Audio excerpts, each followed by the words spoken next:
আলহামদুলিল্লাহ, আল্লাহ লক্ষ কোটি শুকুর যে আমাদের এখানে যোদ্ধা ভাইয়েরা শহীদরা এখানে শুয়ে আছেন।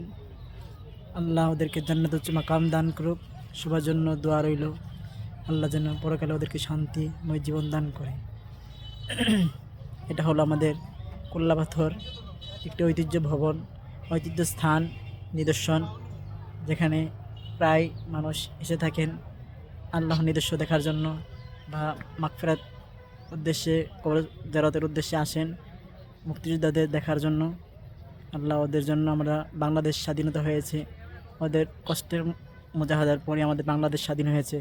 আল্লাহ ওদেরকে জান্নাত উচ্চ মাকাম দান করুন। নাজম সাহেব কিছু বলবেন? বলেন। আমরা কোল্লাপতরে এসে খুবই ভালো লাগতেছে। শহীদদের কবর দেখে তাদের জন্য আমরা দোয়া করছি, তাদের জন্য আল্লাহ তাআলা জান্নাতুল ফেরদাউস দান করে। আপনারাও আসবেন, এখানে অনেক ভালো, তাদের জন্য দোয়া করবেন। আসসালামু আলাইকুম।